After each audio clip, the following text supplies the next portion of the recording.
variety of mediums. And the subjects that I'm interested in, the subjects that I explore through all of these mediums, is the history of artificial light, the development of the power grid, how whales figured into all of that, and how we relate to these subjects, how we relate to the power grid, and how it mediates our experience. So today I'm going to talk about, hopefully this continues to work. Today I'm going to talk about nets in relationship to these subjects, and I'm going to talk about them through the lens of my own artistic research, which is very tangent-driven. It wanders, so we're going to wander, but we'll end up where we started. So this first image is of a net that I made in 2011, so almost 7 years ago. Oh, can we turn the lights down? Got some darker images.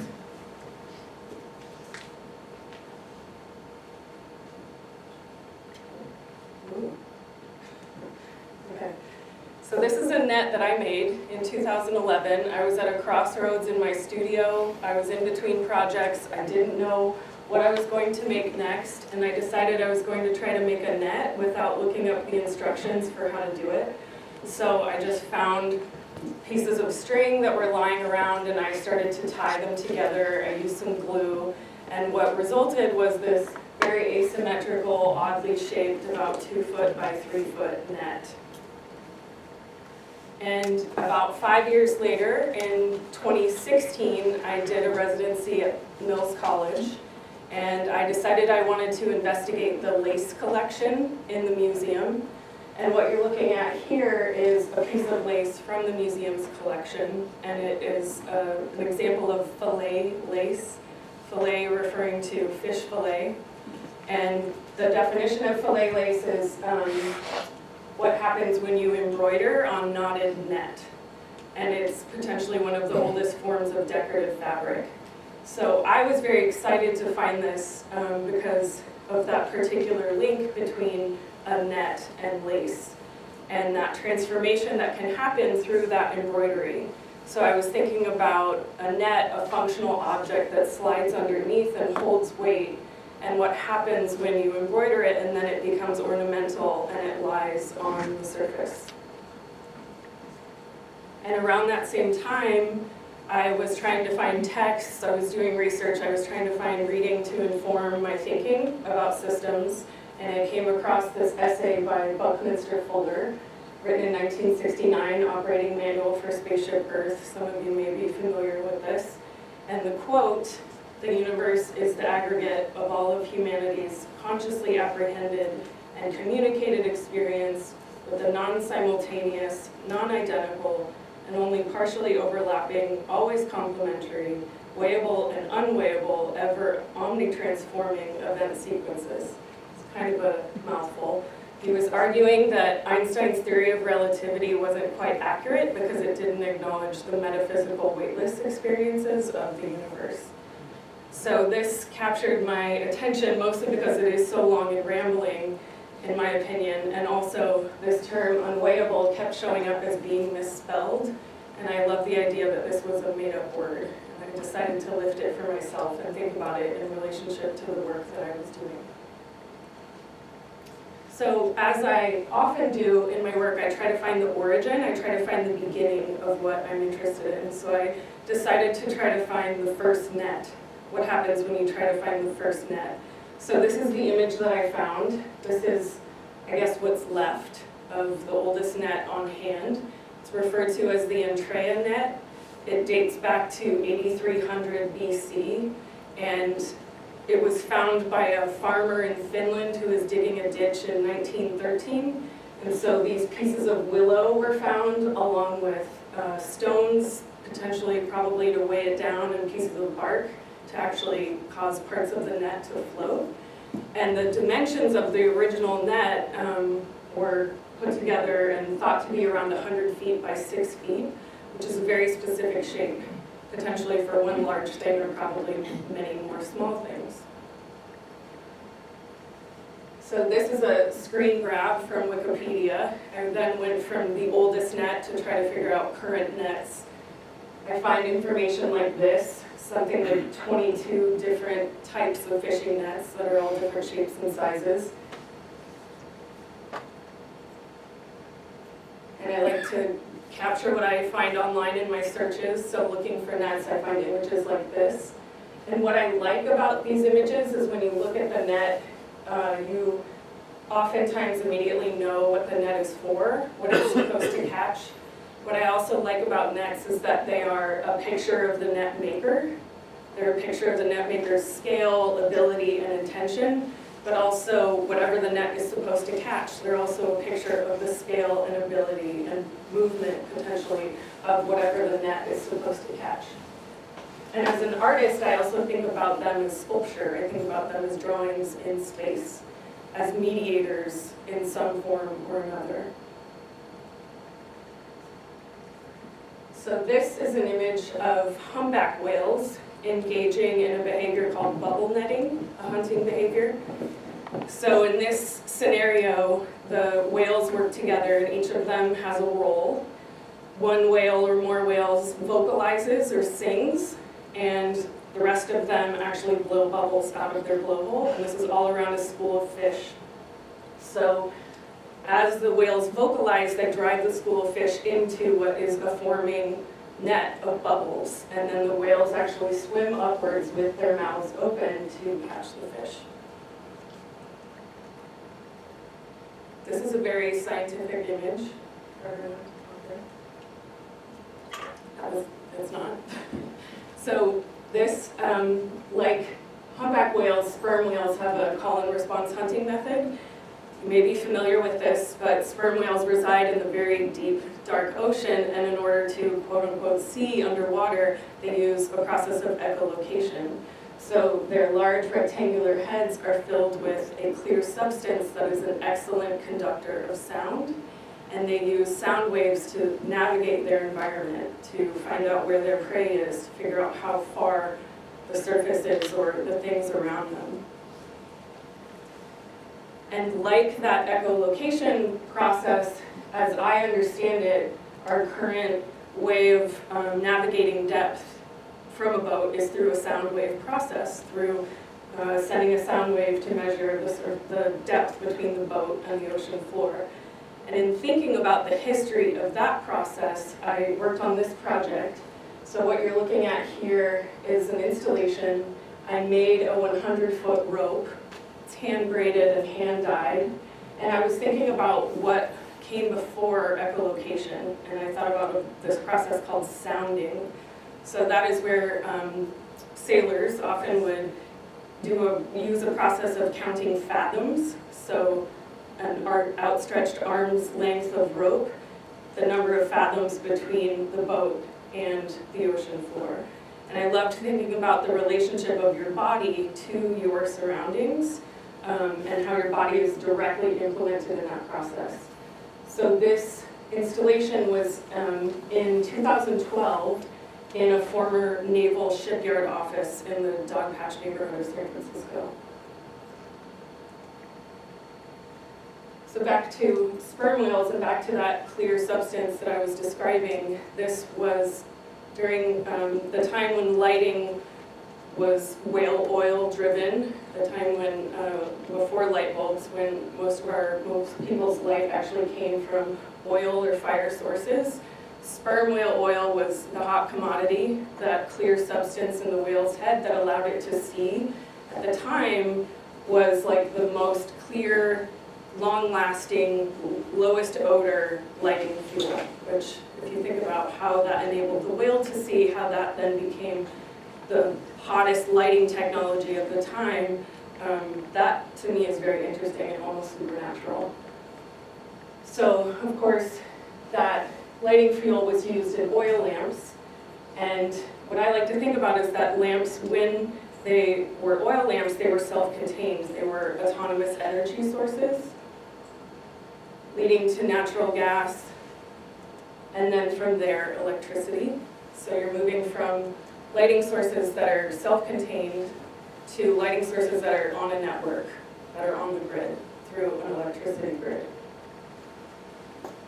So just like I tried to find the first net, I try often to find the grid. And this image here is a map and a photo of Pearl Street Power Station in Manhattan, which was the first central power plant in the United States. It was operational between 1884 and 1890 before it burned down, so it wasn't functional for very long, but it was a coal and steam power plant and the first of its kind. And I think it powered like 500 homes, so modest in comparison to the power plants that we know today. So when I look for current or contemporary imagery of what my grid is, what it looks like, I often find images that look like this. Images that show a map of the country we live in, where we are divided into regional systems.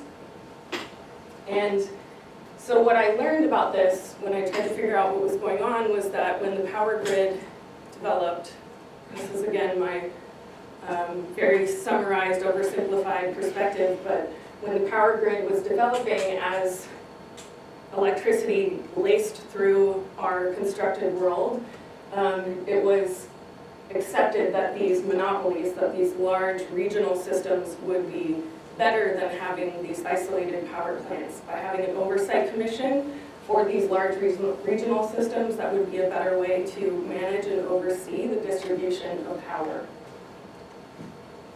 So what I found was that I'm not often able to find images of the grid, whatever that is, but I'm able to find what industry looks like and how industry is divided. So another screen grab of what I find when I try to find the grid. And I taught a class this summer that was open to the public. And so it was just for anyone who wanted to join. And one of the things we did was each person brought in an example of what the grid is. And here's a few examples of what people decided represented the grid.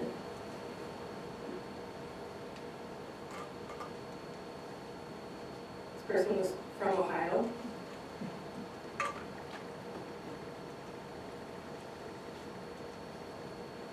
And this one at the top actually came from, so this summer, this was during the time that there was that large solar eclipse. And there were a few concerns, articles written about what might happen to our solar power supply with an interrupted period of time without sun. And so that was what really came to the top for her when she was trying to figure out what represented the grid.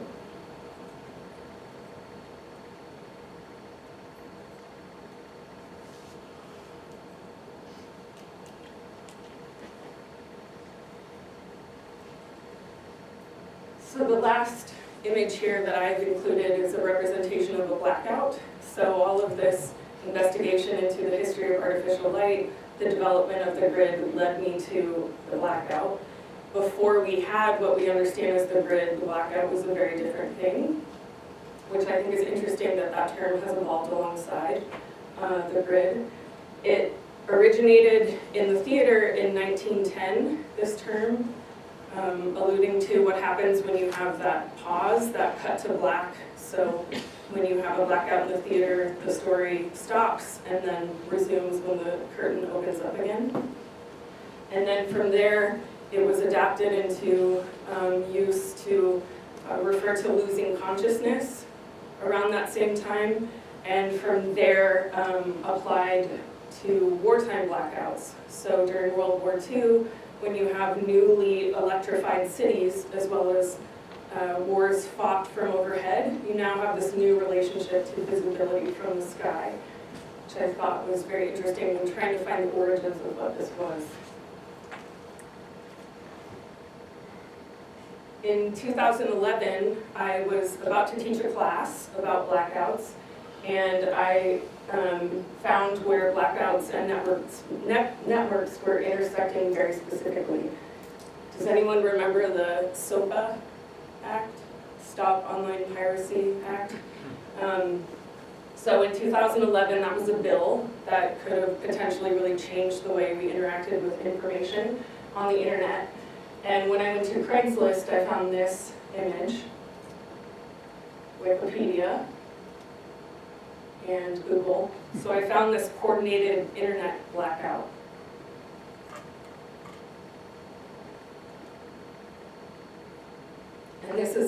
term that I feel like I continue to chase, and I try to document and capture as I go. Beginning again with trying to find the origin and follow it as it changes over time. So now I try to find representations of a blackout online when it happens, take screen grabs of how it's described, how it's documented, and specifically through social media, people who are still connected via a cell phone signal, what they present about their experience through social media.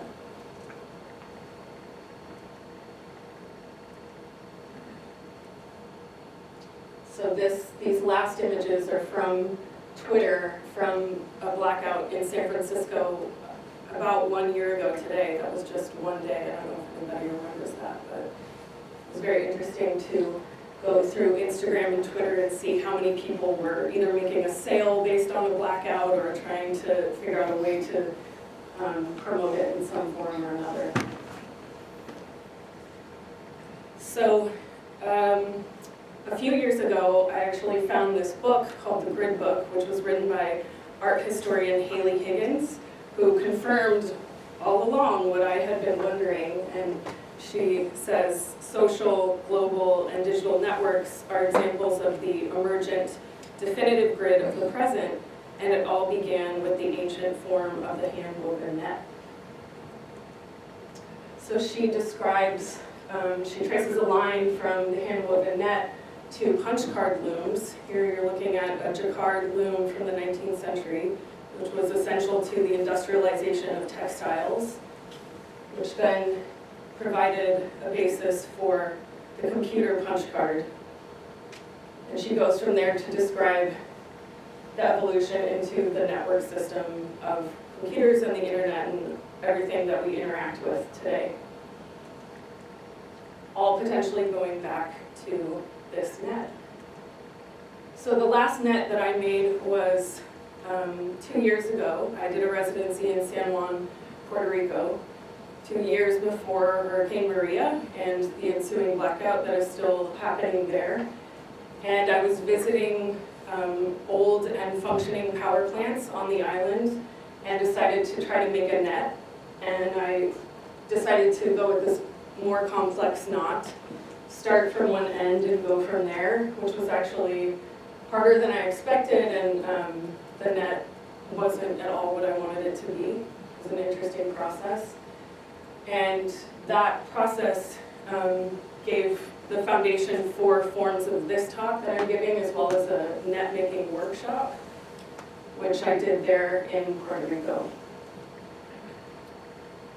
So I like to think of nets as always being made in response to something else, and whether that's actually visible or objectifiable, I'm not sure, but it is a framework through which I like to think about all of these different subjects. Thank you.